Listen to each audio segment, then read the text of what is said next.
Bum, bum, bum. Yeah, we're live. It is 5:18. I'm here early. Got a lot of stuff. Going on today. I think we need to recover. recover. I think we need to go over boost response stuff again for turbos, all turbos for any kind of application. B series Hondas, D series, K series, RB motors, 2Js, LSs, Dodges, whatever. It doesn't matter. Small block Fords, all of them. All of them, all of this information will apply to any of those. Because there are a lot of things that affect boost response. And I see people out there, in fact, I get questions about this every day. And related questions because they have things. I have people send me information on combinations and they're like, hey, well, what do you think that this will do? and I hate telling them the thing that I think that I would change if they want it to be, and since we're talking about boost response, if they want the boost response to be better, and they ask, well, is this going to work? Yeah, it'll work. It'll make boost. But I would change this or this or this, especially when they've already bought that. They already have the cam. They already have the wrong cam. They already have the wrong intake manifold. They already have the wrong whatever. And they want it to, they want it to just work and be perfect. So I thought we'd go over a few things that change boost response. And obviously it can change it in either direction because we can make it better or we can make it worse. So we'll go into this assuming that, obviously one of the biggest things is the NA power output versus your turbo size. So if you've selected your turbo size properly, we'll assume that. And when I say turbo size, that includes all aspects of the turbo. You need to select the turbo for the power output that you want. And then how do you get the boost response with that? So if you're trying to make 500 horsepower or whatever from a K series, then you choose a turbo that has to be able to at least do that and then do it in the right pressure ratio. You want to get the right AR. People think, I got to get the right AR. The AR is a little thing compared to getting the turbo sizing right. Both the cold side and the hot side for the application. So you got to get a turbo that's right for what you're doing. And then, with somewhat predictable results, no matter what happens with all of these things that we're talking about. But if you have a 2-liter K series and you want to make 1,000 horsepower, you're not going to have a responsive combination. Those two things are not going to go together. You can make it better, but within the framework of the 1,000 horsepower 2-liter Honda engine, you can do things to make it a little bit better. But you're not going to make that 1,000 horsepower 2-liter motor be responsive like it could be with a 400 or 500 horsepower 2-liter turbo combination. It's just not going to happen. So, you could put nitrous on it. That helps a lot. So that's one of the things. Add nitrous to whatever you have. That will definitely improve boost response. But so we'll assume that you're doing that. So you have some sort of turbo. You have it sized right for your combination. Now what can we do? AR, yeah, you can do that. But that's a minor adjustment thing. Assuming that you didn't miss wildly on your turbo combination. But here's lots of things that will help, that will, add or subtract boost response. One of them is the displacement of the motor. If you look at an LS, a 5.3 is going to make the turbo, any given turbo, more responsive than a 4.8. Same thing with a 6-liter, going to make it more responsive than a 5.3. It's a bigger motor. It has more low-speed power, which is kind of what we want. More low-speed power, more exhaust energy, more response from the turbo. You can also improve that with, as we saw in the asymmetrical turbo deal, you can affect that with exhaust sizing, both the size of the exhaust, especially if it's lengthy, if it's a remote turbo, excuse me, the size of the tubing, but also the size of the exhaust. If you've got a big header on it, which we use a lot of times when we're trying to make big power, and a lot of guys do when they're making big power. As we saw, if you put a log style manifold on it, smaller diameter and stuff, and then that can be more responsive. To some extent, guys want to talk about the length of the discharge tube. Yeah, there's something there, but again, that's not where I would look for big changes. But displacement, definitely big. Compression, If you run a 7-to-1 motor, it's not going to be as responsive as an 8-to-1 or a 9-to-1 or a 10-to-1 motor. Compression, because it adds power and it adds power everywhere, we're not so much interested in what it does at 5 or 6 or 7,000 RPM. We're more interested in what it does is 2 or 3,000 RPM. Low speed power is what we're looking at. Just like displacement, compression adds power there, adds torque there, and so you get better boost response. Obviously, the nitrous thing, if you hit it earlier, that does that. So displacement and compression both do that.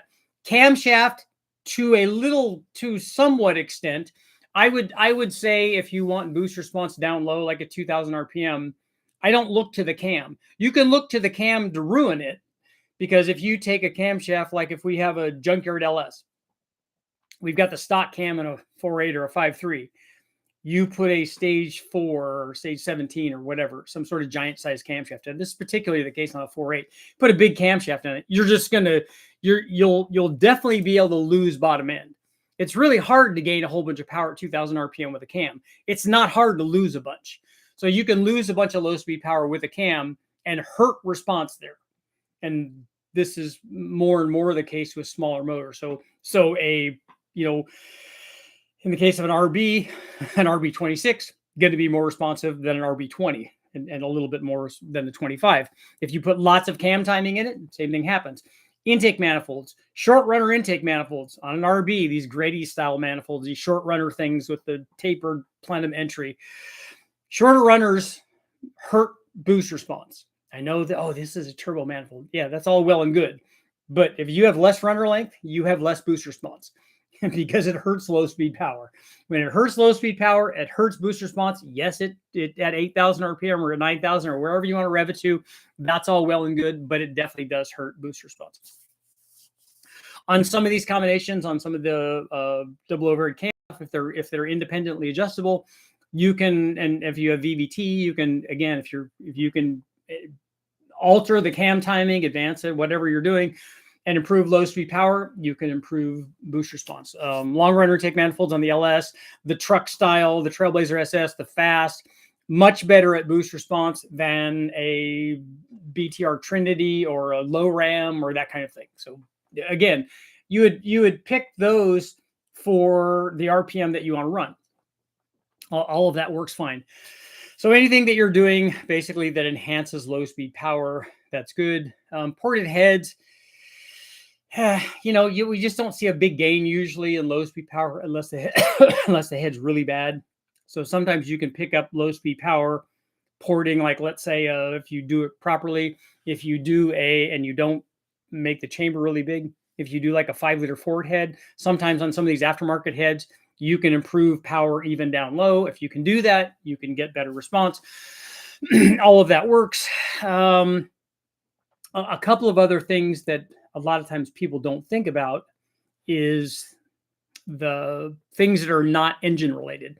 So converter, if we take a stock converter that's 1,800 RPM or 2,000 RPM, and we make that converter 2,500 RPM or 2,800 RPM or 3,500 RPM, depending on how much camshaft you put in it, all of a sudden now you've allowed the thing to run up an RPM into an RPM range where it's now making more power. Where before you'd nail the throttle and it has to accelerate from 2,000 RPM or whatever the converter was. Now it'll accelerate from 3,000 RPM. The motor's making more power at 3,000 RPM because it's making more power. There's more boost response. All of that's good. The same thing, although this is a double-edged sword here, the same thing that happens gearing. A lot of people don't realize that if you take, and if your truck has 2 series rear gears, which would be unusual, but if it did, like the old Mustangs had that 273s, if you have a 2 series gear in it and you put a 4 series gear in it, it's going to accelerate a lot quicker. It's going to get into the RPM range where the motor's making more power and therefore it could make more boost. With a turbo, though, unfortunately, this also limits load on the motor, which also helps boost response. The load does. So this can be a double-edged sword. That's why it's oftentimes when you accelerate, if you've got the in the different gears, first, second, and third, the boost might be less in first gear. For one thing, first gear happens a lot quicker, but also because there's less load. So sometimes, people will tell you, oh, no, it's better to have a 3 series gear or whatever to load the thing to get the turbo going and all that. And there's something to be said for that. So when you're doing that, the trade-off, I'm going to put 513s or 613s or whatever, something that you might do in an NA motor, that's not usually that as beneficial on the turbo stuff. In fact, it could be detrimental if you don't allow the load to be applied to the turbo, because it definitely needs that. What else can we do? So we've got throttle bodies we don't really worry about. Intercoolers, the temperature of the air definitely has an effect on spooling the thing up better. If you have colder air, the thing will make more power, and then it'll spool up there. So intercoolers, ice water in particular. Also, sometimes fuel can do this. We have, when we go from 91 to E85, just the change in fuel changes the power, changes the boost response. We get more power.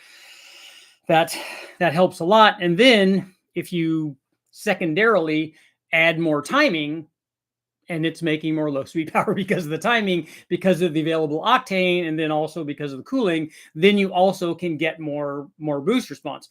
And the nice thing about this is, and this, I was trying to explain this to people, with, let's pick one of these. Let's pick like a short runner intake manifold. So you got a short runner intake manifold on your 5.3, and you run that. If you don't have a high stall converter in it, you run that. It's not unusual for a single plane or one of these short runner manifolds to lose, let's take it at 2,500 RPM. Let's say it loses 20 or 25 foot-pounds of torque. Not unusual at all. Here's where that 25 can be a lot more than that. Because if that 25 foot-pounds of torque, or 30, down at 2,500, and your turbo is sized where it could come on that early, if that 25 or 30 foot-pounds of torque means that the turbo isn't producing boost there where it could be if it was a long runner intake manifold, and now you're not just missing the 25 or 30 foot-pounds of there that the intake sacrificed, now you're missing 2 or 3 or more pounds of boost. And so when you combine that 25 or 30 with 2 or especially 3 pounds of boost, on most motors, that might be 30 foot-pounds per pound. So all of a sudden you're looking at, 30, 60, 80, 90, whatever. You're looking at, could be 100 foot-pounds of torque different at that RPM because it didn't allow the turbo to spool. So these, and the camshaft can also do that. So the runner length can do that. The stall converter can do that. All of those things can get multiplied when we're talking about, hey, not only am I missing whatever the thing did, now it's missing the boost that should be there or could be there because it wasn't making enough power to spool a turbo to have it make boost there.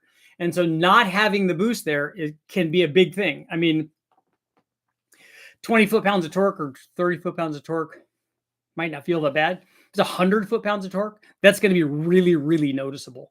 And you won't like it as much. That's why we say small cams, long runner intakes, and small turbos that give good boost response. People normally like that combination a lot better than the big high RPM, 1,000 horsepower, big turbo stuff, short runner intake manifolds.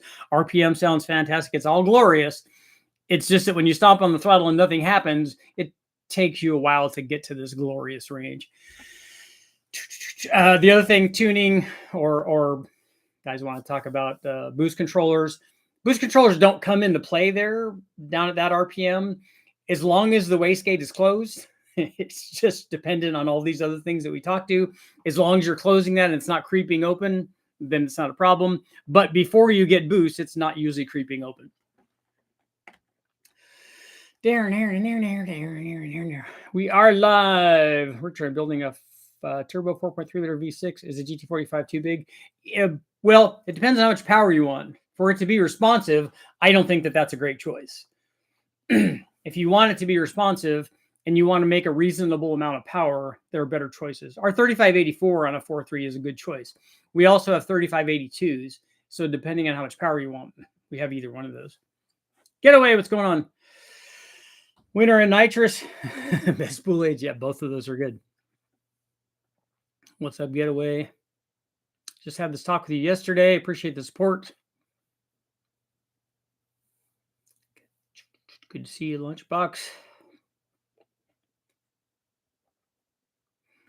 Do you run the shop that Steve retired?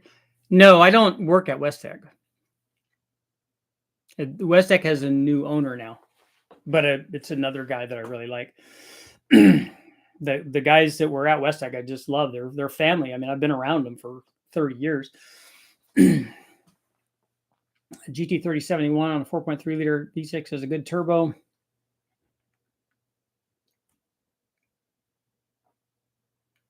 Do the 1 p.m. to 9 p.m. shift. Scottish, what's going on? I do love me some boost.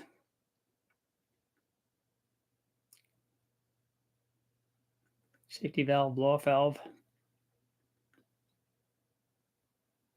Don't skip on your transmission. Transmission gearing, just like the rear gearing, will be another thing. Richard, to purchase your truck plus cam and lifters, nice. So that was an LS1 and the 1050, so that's a G4 G35 turbo. Will the springs in that kit work for 15 pounds? Yes. That's what we have on the Tahoe right now. Finally got some new heads for my 350 tune port. Comp Extreme Energy Cam, Elbrook High Flow lower base, stock runners and upper, Flowtech heads, 1.6 rockers and shorty headers. Very nice. Those heads should be a good bit better than the stock ones. Should I expect at least 280 wheel horsepower from a setup like that? 280, 380. I don't know that you get there with a tune port setup.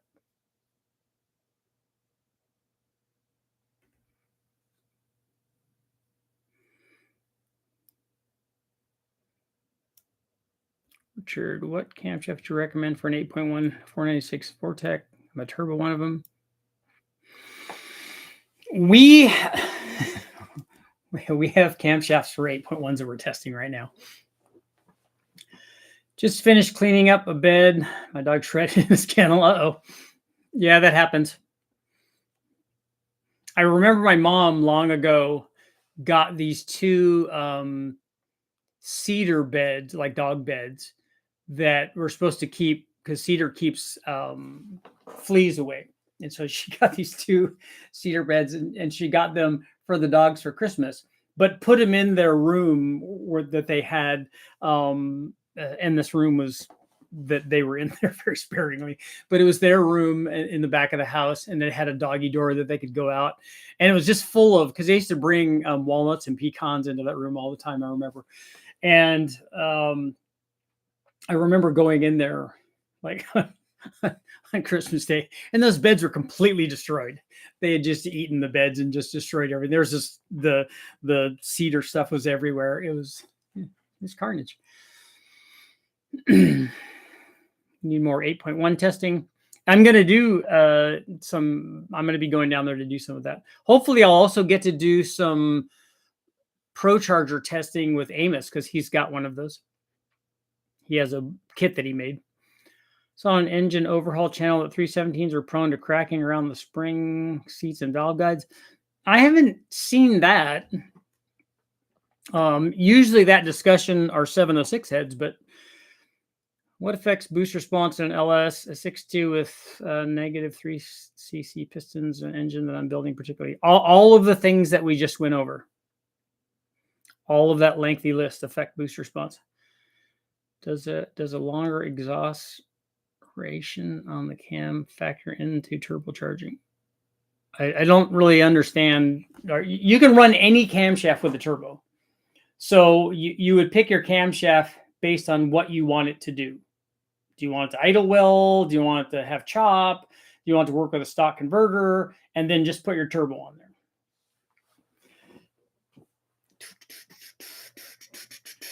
Richard on NASCAR. Hope to meet you one day. I'm in Texas. Shout out to Texas. How will 05 Aviator heads work on a 462 valve with a turbo? Isn't an 05 Aviator, isn't that a 4-valve motor?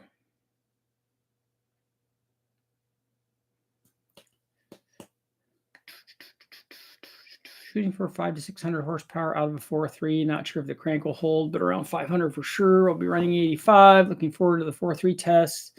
See how far they can be pushed. Yeah, we're not going to push one like an all the way kind of thing, but 500 I don't think is going to be a problem. How far into the live did you talk about that? We talked about all through the first 10 or 15 minutes on all of the things. But basically, it's displacement, it's compression, it's to some extent cam timing, although cam timing can more likely ruin boost response than it can improve it down at 2,000 or 2,500 RPM.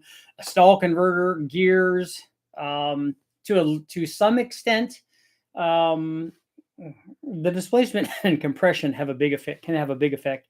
Nitrous obviously has a big effect. The size of your exhaust manifolds and tubing can have an effect. The long runner, short runner stuff, short runners definitely hurt low speed response. So it's all about making more low speed power to get better boost response. What's your opinion on PRC 260 LS heads? I've tested a couple of sets of PRCs, but I don't know which ones. But I don't know specifically those. The really fine points of cam tuning do not apply to my level of engine building. Yeah, that's not. I mean, if it's a junkyard, cam, springs, and then turbo, and so the cam thing is a air quote cam. There's lots of cams that you can put in there. A preacher at church like to drag race. Yeah, LT1 from 92 vet. He races it.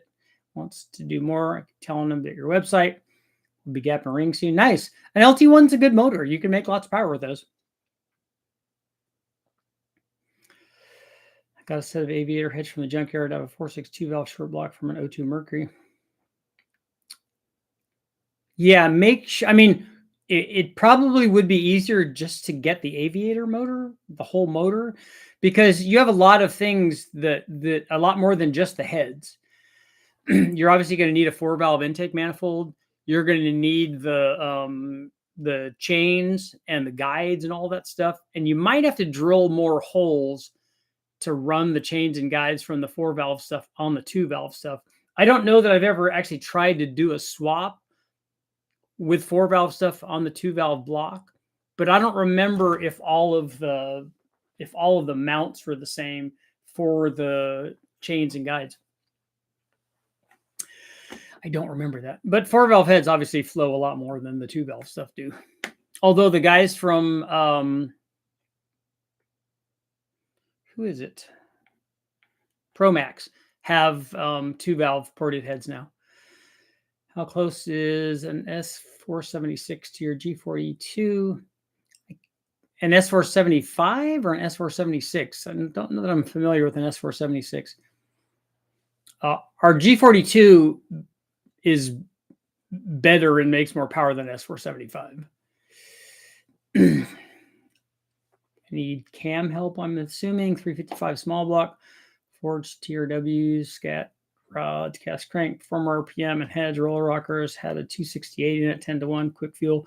So what is it you want the motor to do now that it doesn't do the 268, which is probably their best-selling small block Chevy cam?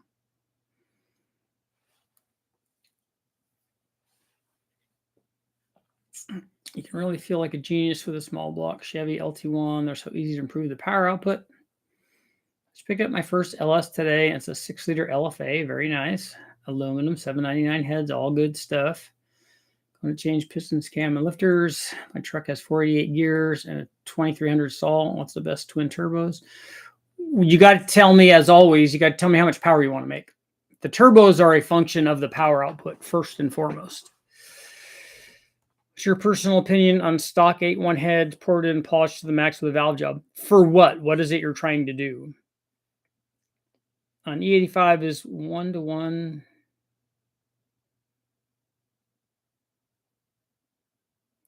What's PPH to horsepower?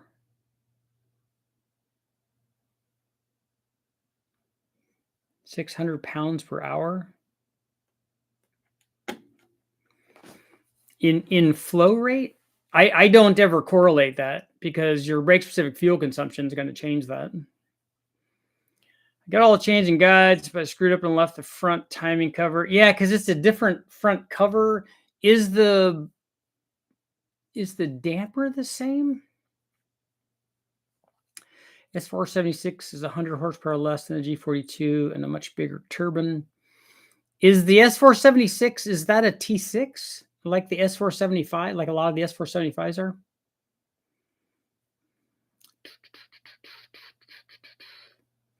Will you pick up power? Yes. Ported heads, if they're done right, flow more than stock heads, and so they will support more power. The question then becomes, do you have something else holding back from holding the combination back from you realizing the power from the ported heads? Is the intake too restrictive? Do you have too mild of a camshaft in it? I mean, there are other things that come into play there. Does the combination need the extra airflow from the heads? The heads are definitely going to be better. If you ported them and they flowed 250 and now they flowed 300, just to throw numbers out there, I don't know that those are there, but if they flow that much more, they can support more power. Whether or not you gain that is going to be a function of, does the motor need that?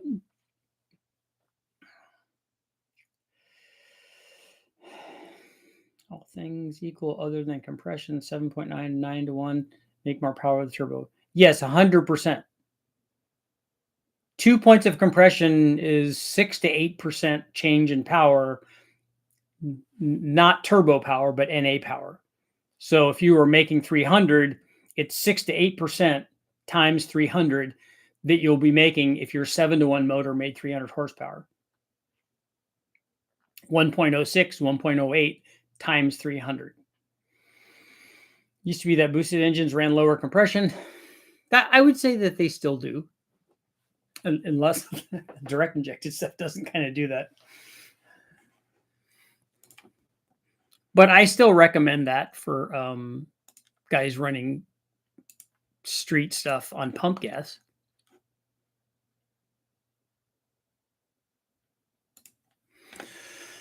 Pumpity pump gas. Make sure everybody go check out the sales stuff that's over at richardholderperformance.com. And now for the live feed only guys, so there's a little special deal for you guys and people watching at home, because other people are going to come watch this that are not here at the live feed.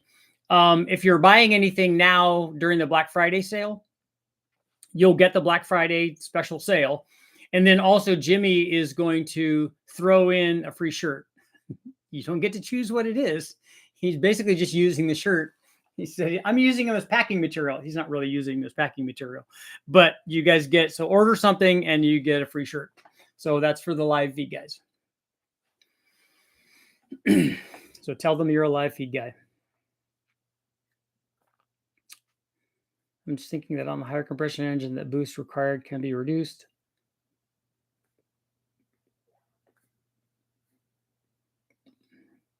To achieve a certain power level. You got the tall shirts now? No, we don't have any tall shirts. Picked up the Ripper Junior cam and springs. Let's see how the stock computer likes it. Are you not tuning it at all? Because I think 50 horsepower is enough of a change that's going to need to be tuned. The idle quality is pretty nice. So I think of all of the cams, that one will probably cooperate the most for idle and stuff with a stock tune on it. But I think it's going to need a tune. It's enough of a change.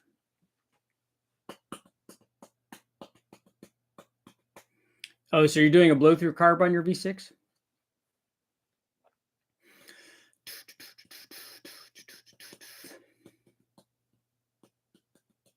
That's what we did on the... We did that on the turbo, and we did it on the Torque Storm supercharger. We did that blow through CSU carburetor on there. This one we're going to run fuel injection on.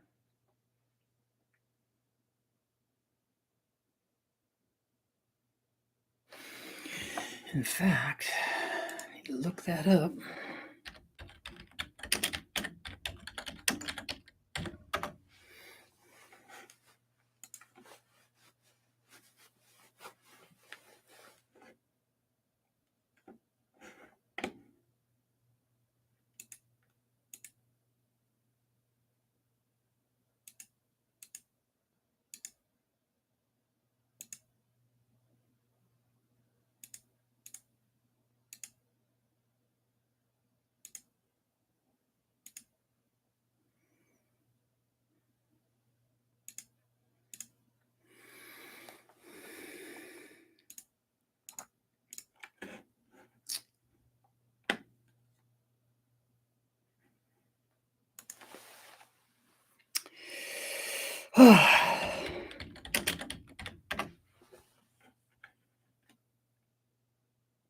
Holy moly. That's a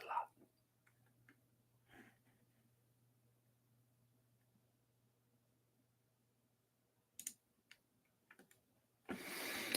So I'm looking up Holly stuff right now. So sniper EFI.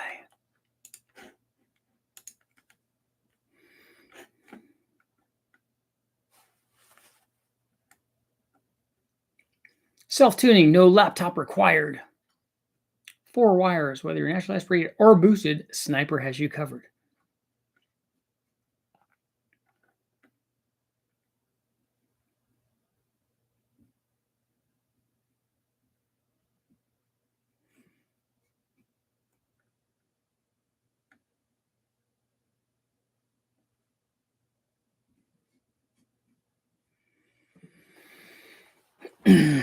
Fuel pressure regulator, boost control.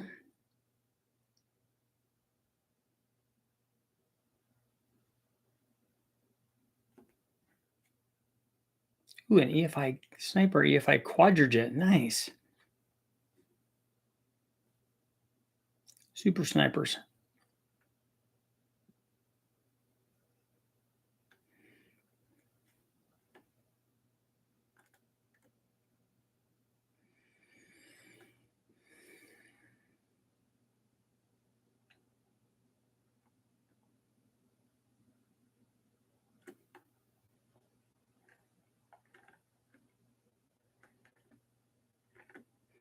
Where's the bro dash?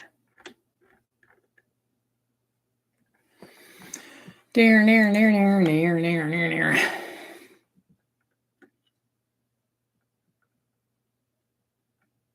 Okay, we're back. Just going shopping. Okay. GTP told me I should definitely run a 34 to 3600 stall in my build. Until Richard Holder said 28 to 30,000, and suddenly it changed his mind. So that's exactly what I needed. Well, it's just getting information from the other information out there. It doesn't know. Is a single 3800 millimeter wastegate sufficient for a 7875 on an L33 at 7 to 10 pounds? I don't know that a 38 is going to work. Ours is a 50, so if you should get something like that, that's what we run on we run it on the 3584, on the G35, and also the G42. I got a 4.8 with a 7875. I did have 3-inch exhaust, switched it over to 4-inch exhaust, and it seemed to help out boost response a little bit. It will. That's a good point. The exhaust after the turbo can also help boost response if the exhaust that you have after the turbo is restrictive. Ripper Jr. should only need a small timing, say 2 degrees of timing and a small amount of fuel. Are you talking about at idle, David? I have no experience or desire to use a blow-through ever. The CSU one was actually pretty good. What T6 flange turbo would you use in place of the G42? 6.2 LS cam spring, Holly high ram, stage 2, looking to make 800, but have room to grow. Well, why do you want a T6?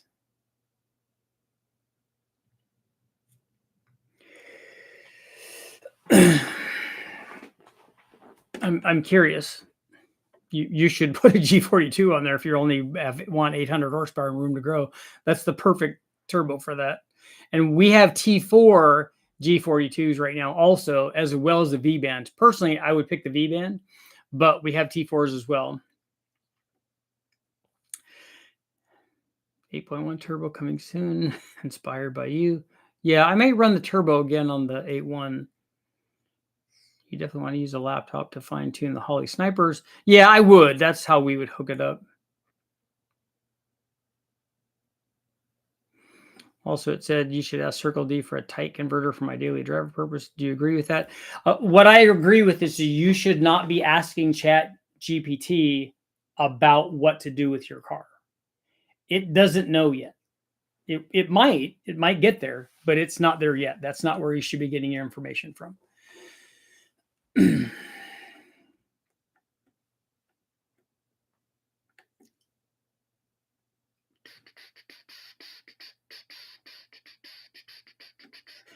Does your 1050 turbo with the billet wheel have good boost response? Yes. LS1, your truck plus cam and springs, E85, thinking bumping the compression up half a point. Okay. Not really, unless you're tearing the motor apart to do that anyway. That's not something I would do for boost response.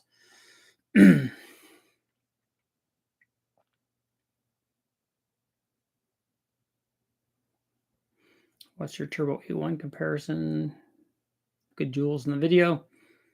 I've tuned those Holly Snipers and Sniper 2s. They can get you up and running, but far from perfect on the tune.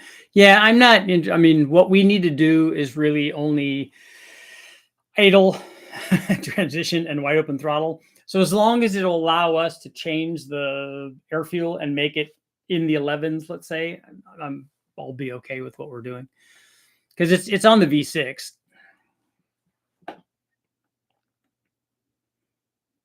6-liter 8 the cam bearings. I'm throwing a junkyard deal in it. Figure the Junior's only a little bigger than the LS2 camshaft. Chuck Norris is on a TMBX 1800 stall. King of the Street Jewels.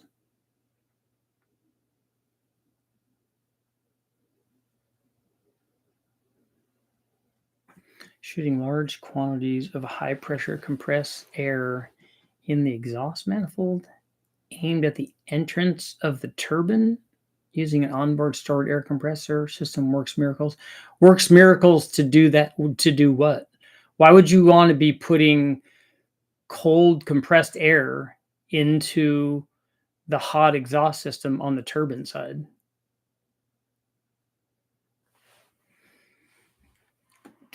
There's a really good LS guy that gives stock cam specs. Yeah, if you look at Richard's test where he tested all the stock cams, all of that information is there.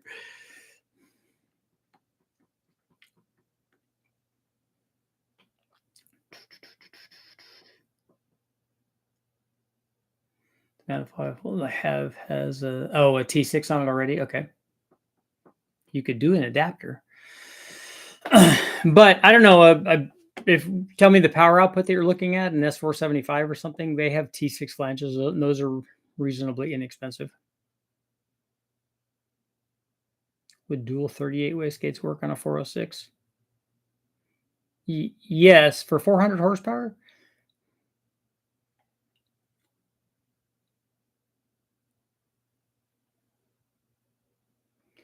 Did that for years on a very low budget Miata with an auto trans 1.8. You were injecting compressed air into the exhaust side? Were you getting afterburn from the introduction of air?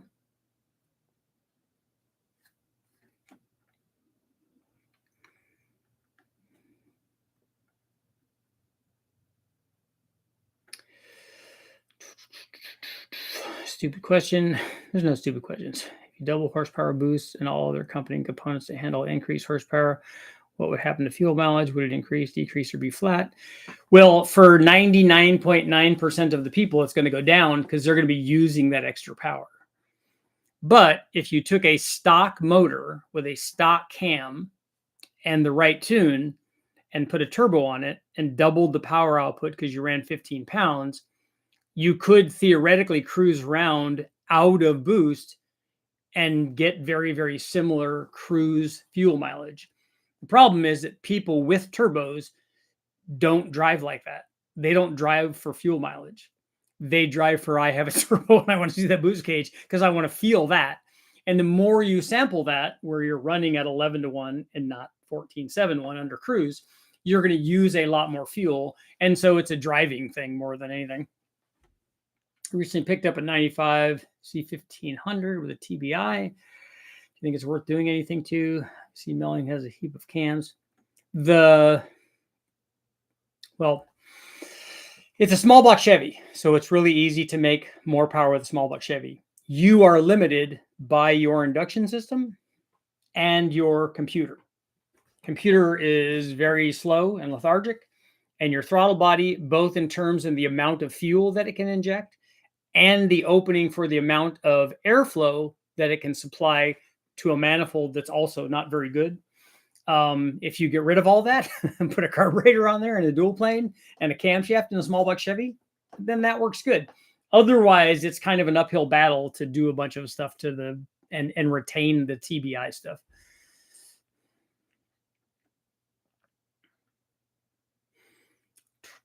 A higher stall like a 32, 3400 will feel like a lot more gain than the cam. People always try to go with stock and make the truck a dog.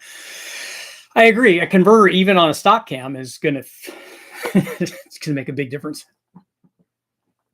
It's miles per mile, not gas, not miles per gallon.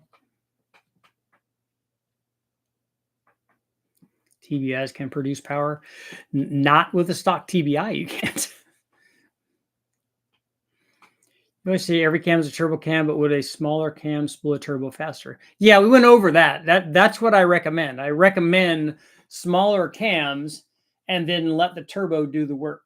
So like with my low buck truck camshaft, even though it's a 212 at 50 cam, you can still make 4-digit power with it, because that you don't need a 220 or 230 or 240 cam at 50 cam, because the turbos are going to do what the turbo does. But depending on where you want it to spool better, like I said, when we were talking about cams earlier, you can ruin spool with a big cam. At 2000 RPM, you're not going to change the power dramatically with a cam. Using air tracks to separate the cold air from the hot works well. The hot air into the exhaust, cold air into the intake track. Pretty much drive around accelerating the boost time and time again. That's what people do. That's what people do with boosts. I mean, I was really good, but I'm weird. I can take a motor that we put together, a turbo motor that's not tuned, and drive it over to the dyno and never go in boost. A lot of guys can't do that. As soon as they put the turbo on and they take it out, the thing hasn't been tuned. They just want to go into boost, and that's why people break a lot of stuff. When I had my Sprint Turbo, which I loved, I have another one now, but when I was driving it every day, I would try to stay out of boost driving from Vegas to West Tech, but you can't, because you have to go up hills. But I did the best that I could trying to cruise to get good fuel mileage. Same thing with the Civic VX. I would try to cruise in the load area vacuum where you have lean burn, because you can feel it go out of lean burn. It goes from 19 to 1, let's say, to 14.7, and then into enrichment mode, and then into VTEC mode. So it had a whole bunch of different modes that it could be in. But if you could cruise it down the freeway at 65-ish, maybe 70 on some things, and keep it in lean burn, it would just sip fuel. It was really, really good. But a lot of guys won't do that. They'll just be on the gas a whole bunch.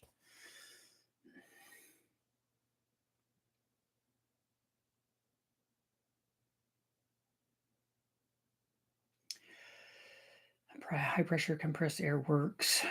Well, we know compressed air supercharging works. My question is about the exhaust. Carb was exactly what I was thinking. Eventually, I appreciate I was going to boost my old 4.3 liter TBI V6. Had everything to do with an S366. Just had the 455 injectors. Yeah, there are bigger injectors for it. There are bigger throttle bodies for it too. But that throttle body injected manifold is not good. Now you can run an adapter on an RPM air gap, and you can do all of that stuff to skirt around that. You should just get rid of that throttle body injection. You put 2 of them on there. Do some long trips, so fuel mileage is important, but I need to hear the turbo spool. It's addicting. Yeah. Again, when I drive from here to West Tech, I'm driving for fuel mileage. So it's just like cruise at 70 or whatever. Can you share turbo maps? I've been learning to read them better. Can I share what turbo maps? Mine chugs fuel. Yeah, that's the thing. And I get, it's funny because I get guys, particularly with trucks, which are usually horrible on fuel mileage, but I get guys with trucks. Yeah, my truck gets terrible mileage. And then I ride with them and I'm like, yeah, I know why it gets terrible mileage, because you are taking, and the thing that, and we've talked about this before, but the thing that improves fuel mileage the most is the little indicator that shows you what fuel mileage you're getting while you're driving. the instantaneous fuel mileage thing that shows, hey, look, so when you take off from a light and you're getting low single digit mileage while you're accelerating, it teaches people to drive properly. So like if you're at half or 3/4 throttle when you're accelerating from the light, because you got to beat the guy that's next to you. I mean, if he lines up next to you, you got to, right? But even when guys are just by themselves, they do that. Wah! And then they'll let off like, oh yeah, I'm trying to conserve fuel mileage. You already just wasted all your fuel by doing that, because that's where it's getting the worst fuel mileage. And so if you see it, you show a guy, look, you're getting 3.5 miles per gallon when you do that. So you got to do better than that. Because just cruising down the freeway, you set your cruise control at 65 miles an hour, 70 miles an hour, whatever, that's good. But then also those same guys in these gigantic trucks with your big rolling billboards, oh, I cruise 80 or 85. That's why you get terrible fuel mileage, because you're not driving for fuel mileage. You're driving because you're driving the way that you drive. And that's fantastic, but you don't get both of those. I modified an AC compressor to be an onboard air compressor, had an air tank in the trunk. A Volvo power pulse setup. Cool. Once I can tune mine correctly, I believe the fuel mileage can improve. The new school vacuum gauge. I always have that pulled up. Yeah, my wife's car does that. It has a setup in the information, and it will show boost and power and all kinds of stuff, but it will also show instantaneous fuel mileage, which is really good. Back in the day, David Vizard invented the small block Chevy. He's also good friends. Wow. Got to consider diving into the Godzilla. The aftermarket is exploding. Are there any aftermarket cylinder heads for the Godzilla? The exploding might be a bit of a stretch. With spool, a GTX 3576.82 turbo that normally would take 4 or 5 seconds to go from 0 to 30 PSI. Without system, I could spool in 1 second with the system active. That's interesting. I would like to read more about that. I don't know why air into the exhaust does anything.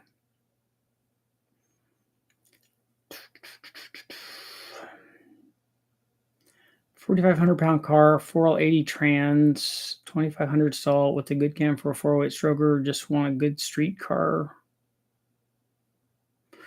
What's the, okay, I need a couple things. Big motor. What motor is this? Like what engine family is it? And what other things are on the motor? Like what intake is on it? What cam is in it? And then what gears and stuff are in it? And what like what rear gears in it? And then what are you would just want a ballsy street car. So I don't know if you want torque or horsepower. You aren't testing the limit of traction everywhere you drive. Yeah. Same for GM acceleration control, pulse the gas pedal. Yeah, a light throttle will accelerate you up to speed. Not as fast, but your fuel mileage is a lot better. But if that's what you're trying to do, then that's what you're trying to do. If you're not trying to do that, like when I was driving the Sprint, sometimes you just want to rage around and use all the 70 or 80 horsepower that it has to offer.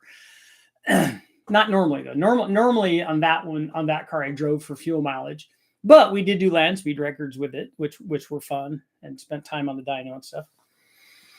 So I modified it for both of those things, using the hot air from the compressed air tank.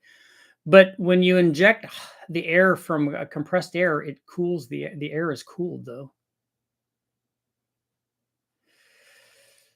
Sprint turbo, that little car screamed and ran hard. Yes, it did use all of its 70 horsepower.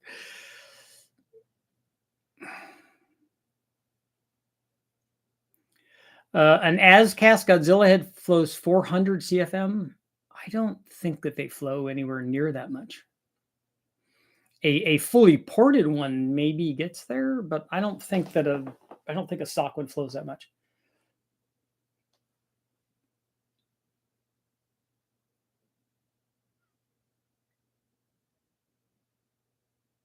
I know on Ryan Turek's old FD car that had an E throttle on the intercooler, so that when he lifted, The cold compressed air routed back into the exhaust housing as an antilag.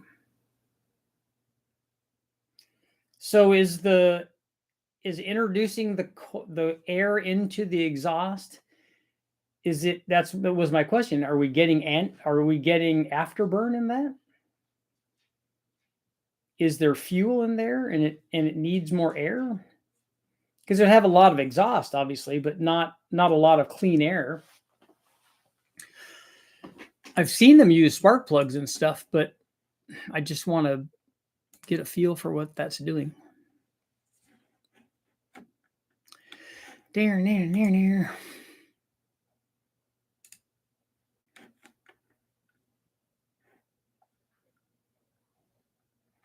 Ooh.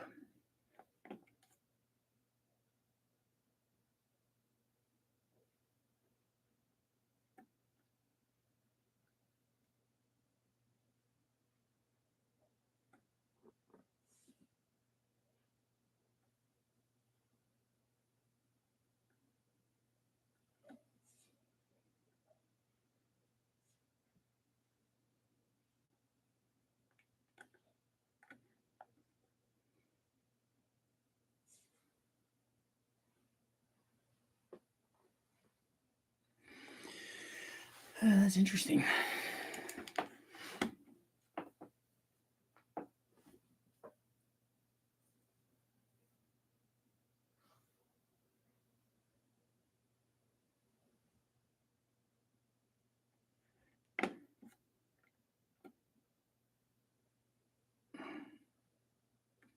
You are not aware of an air tract that separates the cold air from the hot air.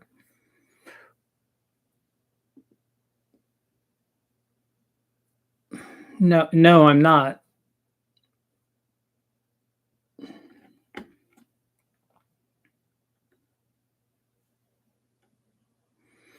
Is this compressed air just aimed at the turbine impeller to speed it up? Like, I want to know what the mechanism is. LS408, 823 hits, 10.5 to 1, 4,500 pound car, 410s. Nice. Not looking for horsepower numbers for track times. Just want exhibition of power. I think on a 408, you could use our Truck Plus cam. Maybe a BTR hot rod cam would be good for that. I think I would use something a little bigger than the low buck truck cam. I shot 180 psi through a 5/8 ID hose into the turbine. No afterburn, just very large increase in mass flow through the turbine.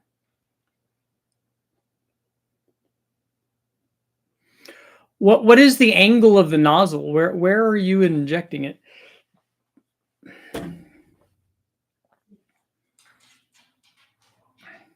So you're using it to spin the turbine up? What are some good tips on head porting for do-it-yourself? About a book that I'll read, but curious on your takedown process. I'm not a head porter, so I'm the wrong guy to ask. My recommendation is don't spend a whole bunch of time port matching, because I don't think that that's a thing. I don't think that the gasket manufacturers don't decide what the optimum port size should be, and they will tell you that, and every head porter will tell you that, or they should. If they don't, you should listen to somebody else. But because there's no way that the gasket manufacturer knows what the optimum size of the port entry and exit should be.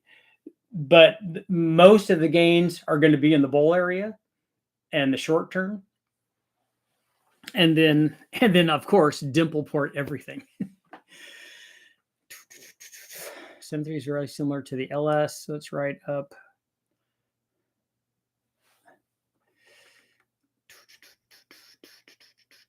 But double check, you're correct. 7.3 heads flow 300, porting is 400. That would make more sense. But a 400 even on a ported head is still a lot. 7.3 is very similar to the LS, so it's right up your alley. Honestly, I'd just like to see it gain traction. Lots of potential there. Yeah, Brian Tooley does cams for those, and I was actually a while ago now contacted Evan Smith and Brian Wolf, who Brian's old, and Evan too, old school Muscle Mustangs and Fast Forwards guys from way back. But he does a bunch of the the Godzilla stuff. And so I was thinking about trying to go out there and see him. Send a diagram if I can figure it out. I need your email. I can do a search for it. I mean, I can put my email, but I can just do a search on it and see what it is. I'm just curious to see what the mechanism is. Are you just adding? It sounds like you're just adding more airflow to keep the turbine spun up. I remember the guys way back from Turbo Magazine using the nitrous nozzle to try to spin the impeller up, the cold side up, and that didn't work very well to spin the impeller up. But nitrous in the motor works really well to spin everything up a lot faster. What's going on here? Yeah, he came to visit. What are you doing? That's Bruno, huh? I know. What time is it? Oh, it's after 6, huh? It's like 1 minute after 6, 1 minute after feeding time, right? You're here to remind me that, hey, I could be starving because it's like at least a minute past when it should be. Huh, what are you doing? We're almost done. We're not too far off. You're a couple minutes. You're right. You're right on the beam. He knows when it's an hour. We didn't even have a poll. What turbo does anyone on here use that has a really loud turbo whistle? I can also make at least 800 horsepower. I've tried different T51R mod turbos with not much luck, even with no muffler or intake. Straight into the turbine fired system launch. System shut off once boost reached a certain shut off. You're running 28 pounds on that Miata motor? Tank pressure would go from 180 to 80 or 90. Yeah, it's just a volume thing. I called daily for a dry sump pan and pump. I have a rare block coming Monday. A solid deck, no coolants. Porter heads and a hot cam should yield good. Oh, cool. That's gonna. You're going for big NA power. That's cool. I'm digging it. I'm liking it.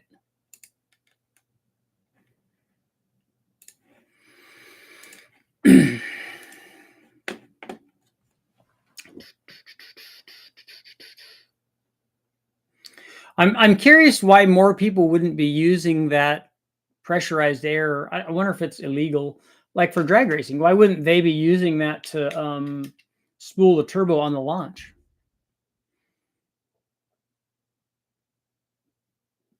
David Vizard says that water injection is better than methanol or water methanol injection. Of course, he doesn't show real world results.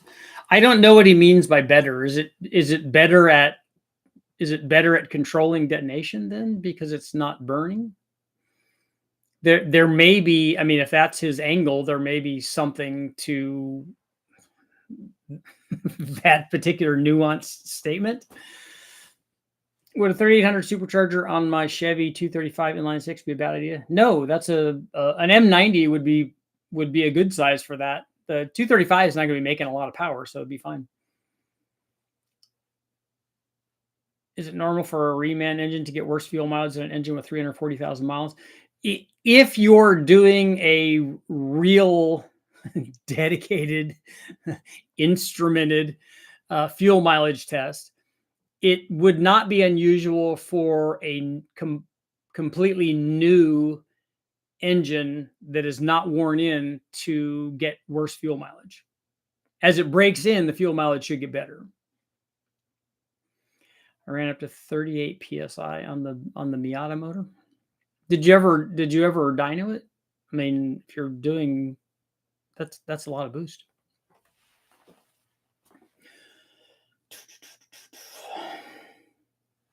I mean, that's more than 3 times the NA power, so that's a lot.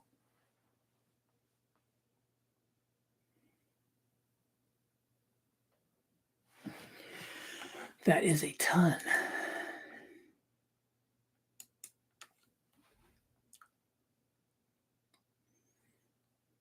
Got 1 more minute. M90 inline 6 build incoming. Very good. Can we get 200 horsepower? Yeah, that'll be very easy with the blower.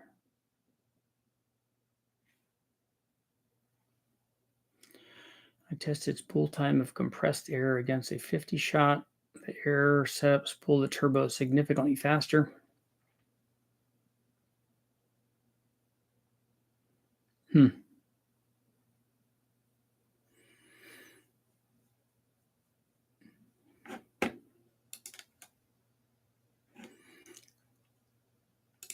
would be interesting. I recently purchased a 78 Monza Spider. I was thinking of using a 4.8. I can get for cheap. I think a turbo. All of that's good. What are your thoughts on a 7.3? I don't know. I've never seen one. There are none of them in wrecking yards. And it's a very, very limited motor because it's not available in a lot of applications. And so the production rate of those is not very big. So it's not like it's going to be an LS or maybe I would argue even a Coyote. It's cool because it's big. Saying NA is my only option to get 500 horsepower from a small block Chevy to go to a 383. No, they with 358-inch motors, NASCAR made 900 or 950. So you can make lots of power with them, but those motors are really, really expensive, and they're dedicated race motors for the things that they're trying to do. So you can get 500. It's a lot easier and a lot better drivability if you do it with a 383 rather than a 350, because a 350 that makes 500 horsepower is going to have a pretty good size camshaft in it. It's going to need pretty good cylinder heads, and that's almost certainly going to be a single plane intake manifold. So it's not going to be a fun driver, really. Not as fun as a 500 horsepower 383 would be. Just like using an air compressor with a spray nozzle, blowing a PC fan beyond its rated capacity.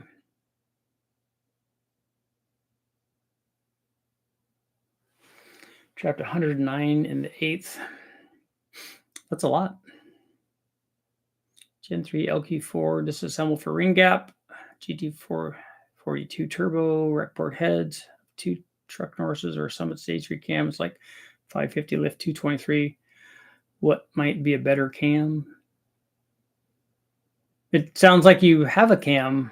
Sounds like you have multiple cams to choose from. You got to tell me what you're trying to do. Either one of those cams will work fine with that turbo and that combination.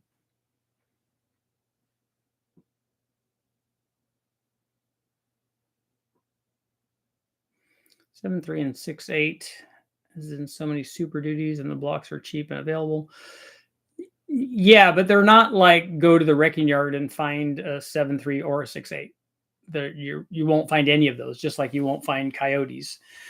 At least in the wrecking yards that I go to, we don't see any of those. We don't see any LT motors. We don't see any aluminum LS motors. I mean, we see aluminum 5.3s occasionally. No Coyotes, no 7.3s, none of that in any of the wrecking yards that I go to. And since I go to 5 or 6 different ones, that's kind of indicative, at least in California. I don't think we're going to find those. We may maybe find those in different parts of the country, but they're just not something that's readily available for most people. Could running a colder plug be a direct correlation in poor fuel mileage, lower compression, such as an LQ4, which I'm fighting? You would have to have noticeable misfire for a colder plug to be a problem. Have I ever seen the Brodix 4.3 cylinder heads? Yes. 5 to 10 years. LSs have been around since '96. But the thing that helps LS motors is they made millions of them, and they haven't made millions of Godzilla motors. I would like to know how many Coyotes that they made in the trucks.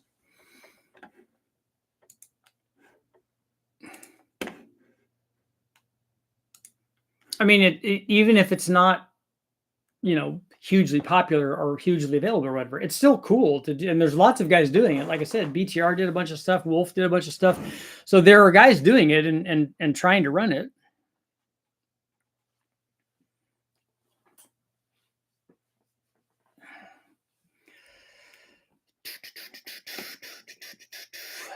Got 1 more minute. Did I say that already? Bruno already came up and got me. Are you waiting? I'll be there in just a second. He's guarding the door. He's not guarding the door. He's actually just waiting for me to go down so I can feed him. The warranty buys those engines pretty quick.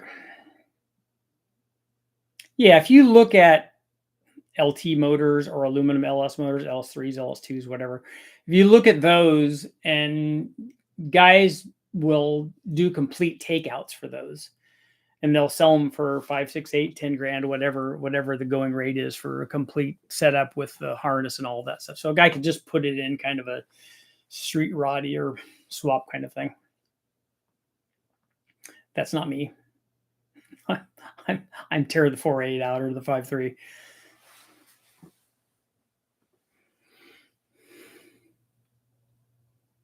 Would running colder plugs or hotter plugs be go-to for a boost? Colder plugs with boost. Colder plugs with nitrous. The factory stuff is usually hotter plugs.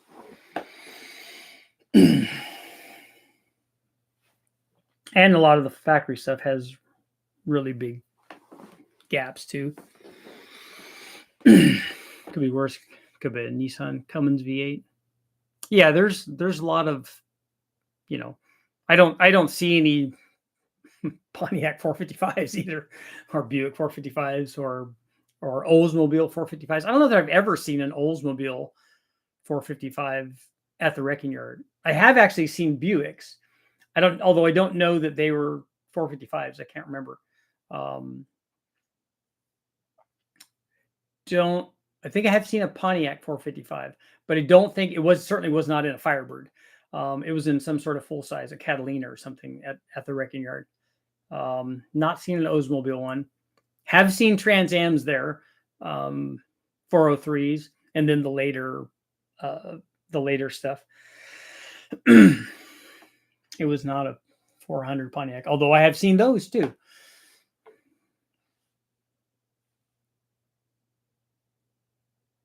Why don't any companies design and manufacture their own unique engines?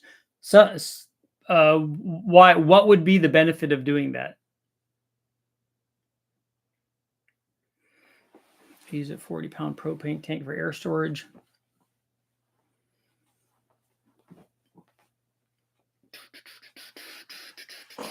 Use 40 psi from a tank in less than a second. Shows how much added mass flow there is.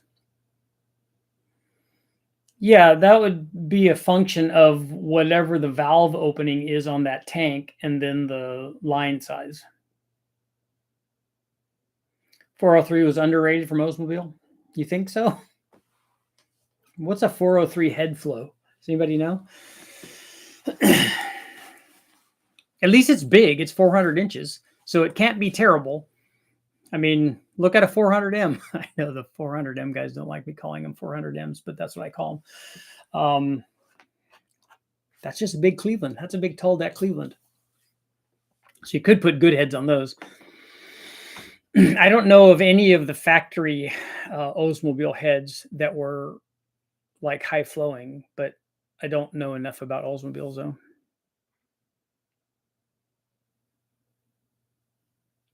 I have lightened the turbine wheel and compressor wheel to increase response. So you've clipped the wheels. I've seen guys do that. I don't know that I would do that. I don't know that that's where I would look. What spark plug gap have you seen works best for boost? I know tighter for better spark blowout resistance. Yeah, I run my boosted LS stuff at 19. Do you recommend a sloppy stage 4 cam? No. I recommend the cam that gets you the thing that you're trying to do with your motor. So you got to tell me what you're trying to achieve. A sloppy stage 4 cam doesn't fit stock piston to valve clearance. A sloppy stage 3, I think, will.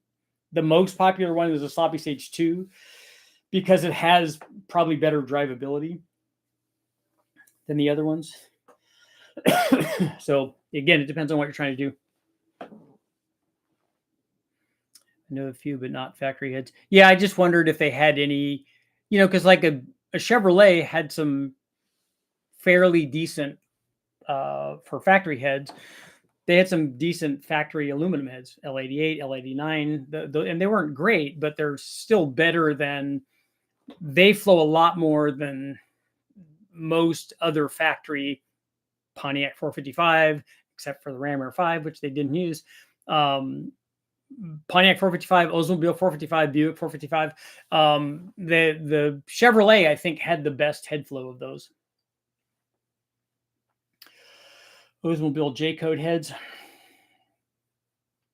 And the same thing with the Mopar stuff. Mopar did the Hemi was its own thing, kind of. The Hemi heads were good, but a 440 head is not good. Or 3 head, 400 head, not good. What's max lift on a stock Chevy? The max lift on a small block Chevy on a Vortec head is going to be a function of the retainer to seal clearance and the spring coil bind. Maybe you're not asking that. Maybe you're asking piston to valve clearance, which is a different thing. Double overhead cam LS 32 valve motor. They make that already. There's a marine version of the LS that already has that. And on that note, it is time to go. Thank you guys all for showing up. I will be back tomorrow. Bruno needs to go eat.